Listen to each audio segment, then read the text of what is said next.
Yo, what's up, guys? I'm going to be doing a breakdown and predictions video this week for Woon on Prime TV 3 or Prime Video 3. This is going to be their third event here, trying to cross over into the US market. And so far, they've done pretty good. I feel like their first two cards have been good. They had the Demetrius Johnson card, then they had Angela Lee and some other fights on the last card. And now they're going to have John Lineker fighting Fabricio de Andrade in the main event. And that's a hell of a fight. I mean, a lot of people know John Lineker, and Andrade is a really fun striker to watch too. So this should be a fun event. And like always, One usually does their thing where they mix in some Muay Thai fights. Sometimes they'll mix in some Jiu-Jitsu matches. So I'm only going to be breaking down the MMA fights on the card. There's some other matches too on the card, but I'm not going to be talking about those. But this first fight of the night is Leah Bivens taking on Noel Grandjean.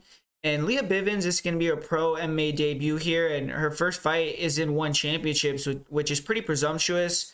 After a long time grinding on the mats in the wrestling room, jiu-jitsu room, she feels she's ready to debut in a huge organization. She is a 2016 regional, state, and national champion wrestler. She's a four-time NAGA champion. And she stated she was inspired to fight by the Lee family, more specifically Andrea Victoria Lee. And they've trained together, so that's been a big help for Bivens' career and probably marketability, getting signed with One Championship for her first fight. And Bivens did have 3 pancration bouts in 2021. She won the IMAF World Championships in pancration, so now she's going to be looking to carry that success to MMA. In 2019, she also won the IMAF Youth World Championships for ages 16 to 17 in MMA.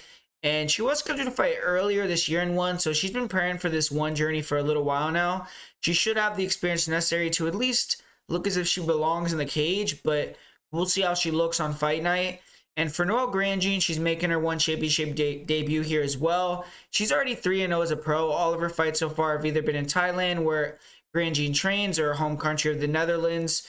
She should likely have the advantage of familiarity fighting in Asia over her opponent, though, and she's fighting out of Tiger Muay Thai.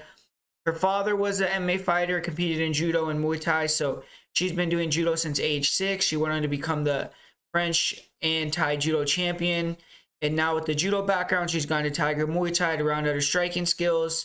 And Grandjean, she's been a pro for a year now. She has 2 finishes, 1 decision win. And it's really hard to give any sort of prediction here. We have 2 grapplers, but don't really know much about how their grappling translates to MMA.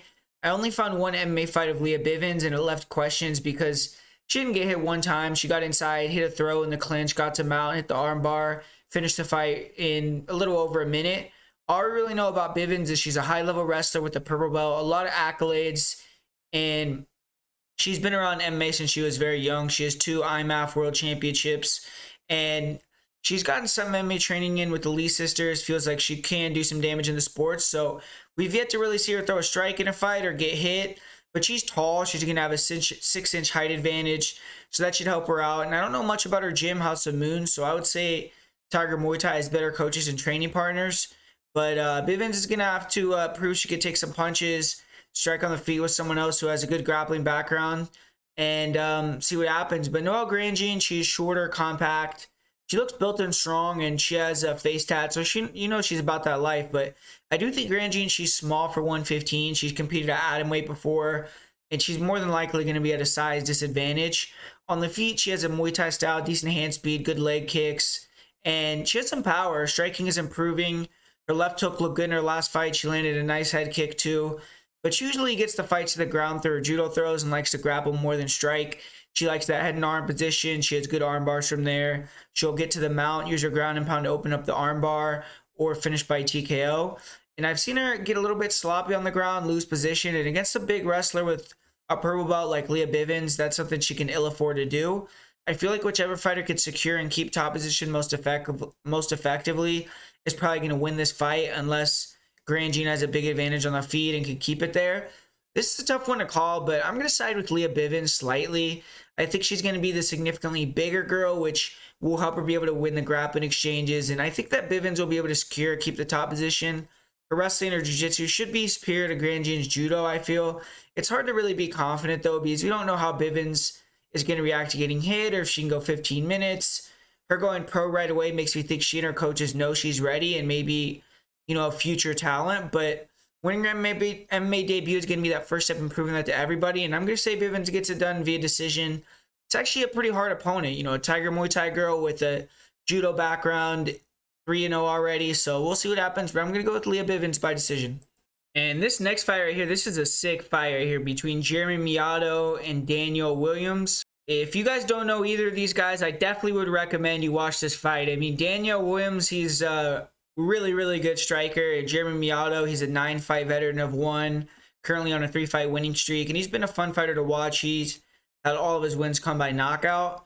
So for Jeremy Miato, he is from the Philippines. He has a Muay Thai style, stands tall, switches stance. He throws some pretty creative hand combos, fast hands, jab, uppercuts, decent leg kicks, 1-2s. He throws a lot of jump knees, and basically the weapons that come up the middle are where you have to worry about with Jeremy Miato. He'll explode in with elbows and some nice power combos, and his speed is impressive. He may have this slight speed advantage in this fight. The power, though, I do think is on the side of Daniel Williams. Jeremy Miato standing tall, I think, gives Williams the ability to target the body and cut Miato down to size. Miato doesn't check leg kicks either, which will be a problem for him. Should look to mix it up if he wants to be effective, try to hit some takedowns. It'll be tough, I think. He isn't the most comfortable grappler, but he may have an advantage on the ground, having trained longer in MMA. He likes to fight on the front foot, and I don't see him being able to push Williams backwards. When fighters press Miato, he's not as effective. So on paper, this is Daniel Williams' fight to win, I feel like. But Daniel Williams, Australian fighter, he trains out of a good gym in that area, Scrappy MMA. Veteran of ONE, he has fought 4 times in the promotion. He's 3-0 in MMA. He's 0-1 in Muay Thai, but in Muay Thai he fought Rod Tang, and he had a really good fight in that one. And the last 3 fights have been MMA fights. He's gone 3-0, so he's on a 3-fight winning streak. He's actually won 5 fights in a row in MMA, not lost in almost 4 years. And he's a Muay Thai fighter as well. He has excellent hands, nasty 3-2s. His left hook is a thing of beauty. And he's really good at attacking the body to open up the headshots. Fast hands, very tight technique, super accurate and powerful. He likes to end combinations with leg kicks, and his elbow game is really, really on point. Jump elbows, spinning elbows, beautiful clinch knees. And obviously, he isn't going to bring fights to the mat, but his takedown defense in the clinch isn't bad. And he's gotten a couple takedowns in one of his MMA fights. I don't know if he was just trying to turn it around or change it up, because he didn't really keep him on the ground, but he did get some takedowns. But Williams lost in Muay Thai, like I said, came against Rod Tang, who's arguably the best Muay Thai fighter in the world today, pound for pound, and one of the best of all time. And Williams had a really competitive fight. I mean, I feel like he won the first round, but ended up losing down the stretch. He landed some beautiful shots of his own and blows that would have knocked out a lot of fighters, but a lot of fighters are not named Rod Tang. And Williams, he banged it out with, one of the best strikers of all time. And his chin and toughness are elite. I don't see many opponents that are purely MMA fighters being able to compete with Williams on the feet. As a Muay Thai guy, he does have poor defense. I think he gets hit a little bit too much, but he could take it, and you don't want to get in exchange with him. Way too technical. And I think he'll eat up Miato on the feet over time. He does have, questionable grappling. We don't really know how he's going to be off of his back or anything like that.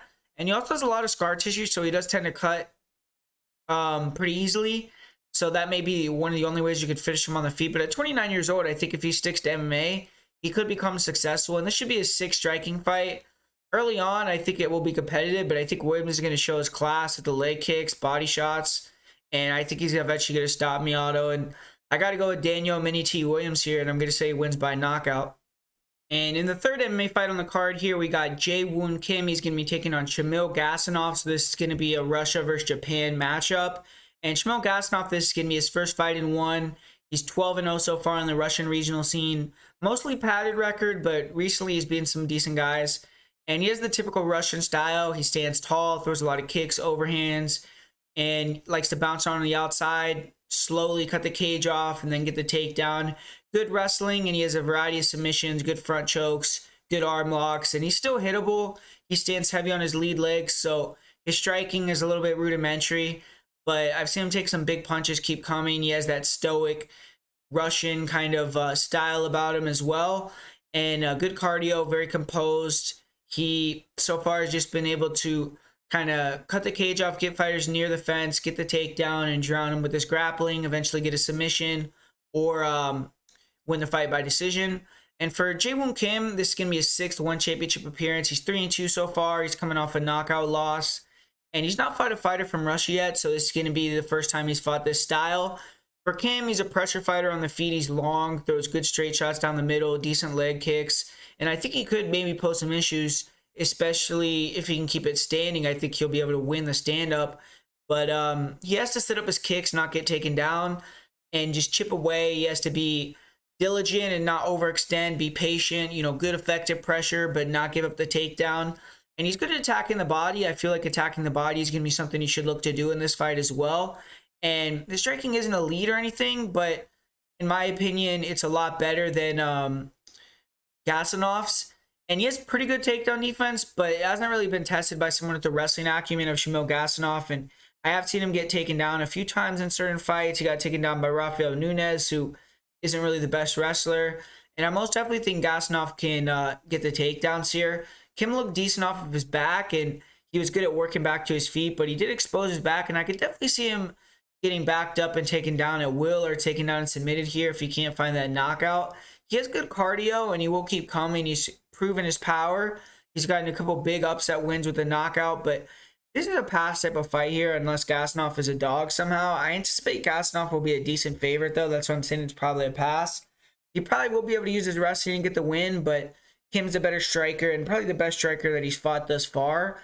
I think he could maybe catch him clean or land some leg kicks and slow him down, but he's going to be dangerous for 3 rounds, Kim. And if he lands clean or chips away with the leg kicks, like I just said, and can win that way, that's his path to victory. But his last fight, he was knocked out. I think he's going to be a little bit hesitant, and I think that could lead to the takedowns coming easier for Gasimov. I think Gasimov, if he can get a couple takedowns, will start to wear on Kim, and they'll come easier, and I could see him even getting a submission. So I think Gasimov's grappling is going to carry him through here to a decision victory or submission victory. And finally, in the main event here, we got John Lineker taking on Fabricio de Andrade, and this is going to be a striker's delight type of fight right here. I mean, John Lineker, he's back in the main event. He's defending his ONE Championship featherweight title for the first time. He won the title in his last fight. He knocked out Bibiano Fernandez in the 2nd round. And Bibiano had a lot to say about Lineker's skill set, his chances of winning the fight before it happened. So I know it felt good for Lineker to shut Bibiano up. And Lineker, he's won 4 fights in a row since moving to ONE. And in the last 8 years, there's only 2 losses that came against TJ Dillashaw and Corey Sandhagen. And the Sandhagen loss was a split decision. Lineker really should be in the UFC, man. It kind of sucks. He had such struggles making weight and with the injuries, and that relationship soured. Imagine Lineker in there banging with guys like Yidong Song. But the good thing about ONE is that they have some of the most amazing strikers in the sport as well. And Lineker is fighting a great Muay Thai fighter on Friday, so we're in for a treat. For Fabricio de Andrade, he made a quick impact in ONE Championship, signed with the promotion in mid-2020, won 5 fights in a row with 4 finishes. And he started his career in MMA 1 and 2, but since then he's not lost. He's won 7 fights in a row. His last loss was over 5 years ago. This is a big step up, but he has 3 first-round KOs. He feels he's ready for the opportunity. And if he wins, he's going to be the ONE champion and have a huge feather in his cap of defeating a guy like John Lineker. But Fabricio de Andrade, he likes to fight long. He is going to have the height and reach advantage in this fight like most of Lineker's opponents. And he stands tall. He has nice distance control, nice counter crosses, good kicks, sharp, super fast. He snipes some nice counter punches, constantly switching stance so you don't know which side his punches are going to come from. Dangerous on the inside with his body rips and he pull counters. Beautiful knees to the body. He does stand tall and hands low, so when he's pushed back, he has slick counters on the back foot, but he's also there to be hit with big overhands, hooks to the head, to the body. And he's going to have to figure out how to stop Lineker from walking him down and backing him up. And Andrade did get knocked out in one of his losses in 2016. He isn't a wrestler or a grappler. His takedown defense is okay. He's good at controlling distance to avoid even getting shot on. And in this fight, unless Lineker is struggling a lot with the speed and distance, I don't think he will have to deal with too much wrestling from Lineker. Cardio-wise, I don't think Andrade has bad cardio, but he doesn't have a lot of experience in long fights. He's been 3 rounds twice. And now he's expecting to go 5 rounds against a fighter in John Lineker who's going to push a hellacious pace, bang your body up. And Andrade's getting a big opportunity here. If he can beat Lineker, he will establish himself, in my opinion, as one of the best lighter weight strikers in the world. But to beat John Lineker, man, that's a tough ask. I mean, if you're a fan of that just bleed style of fighting, then John Lineker has to be one of your favorite fighters. He has one of, if not the best chin in the history of the bantamweight division in MMA history. And he's short, compact, comes forward like a tank. He'll walk fighters down, work his way into the pocket and land with huge hooks. Everything Lineker throws on the inside is with devastating intent. He's super explosive, fast, extremely powerful. I would say he's the heaviest hitter ever for 125 pounds or 135 pounds. And he's gotten a little bit better with his jab, with his king game to help get in the inside. And he throws heavy kicks, man. I mean, his leg kicks are real heavy, big body kicks. And he could sit on the outside, be safe too, because you can see fighters are super wary of throwing at him while he's planted and ready to counter. And Andrade is always ready to return and explode in. He's never really just going to be backed up and defensive. I feel Andrade's going to have to try to feign and kick from the outside, then land the counter punches when Lineker tries to come forward. But Lineker has unreal durability when he wants to just come forward, take damage, to give damage, embrace a war. And without Meade, I just don't know he's going to be able to avoid brawling, at least at times with Lineker, unless he becomes the first person to put him to sleep. Or he's gotten some finishes recently with body shots, so if he could finish him to the body, I mean, that's going to be incredibly impressive if he can knock out Lineker. But Lineker's super calm, composed. He can maintain his power, his explosiveness, his speed for 5 rounds. And his ferocity alone is enough to take out some fighters. One of the most entertaining bantamweight fighters ever. He has 17 knockout wins. Every fight he's in there looking to add to the tally of knockouts. So you know he's going to be in there trying to take Andrade's head off. And he's not an offensive grappler, but I do think he's the better wrestler and grappler if he wants to go to that in this fight. He has decent doubles, and he has a good guillotine, solid takedown defense. His takedown defense and grappling is what has cost him in certain fights. He got taken down and outgrappled by Ali Bagatinov in his first UFC loss. TJ Dillashaw was able to outgrapple him, and also a few fights early on in his career. But he's not going to have to worry about getting outgrappled against Andrade, I don't believe. And this is going to be a great fight. I think Andrade could have some success early on, but ultimately I just don't see him avoiding the brawl, and I just see him getting overwhelmed by Lineker. He has nice counters, but he isn't overwhelmed with his power. Unless he finds a perfect body shot or something, I think Lineker will land a punch either to the body or the head that takes Andrade out. He could either KO him with a one punch or finish him with a flurry against the cage. And I'm going to say John Lineker retained his title by second or third round TKO and solidifies himself as the one champion.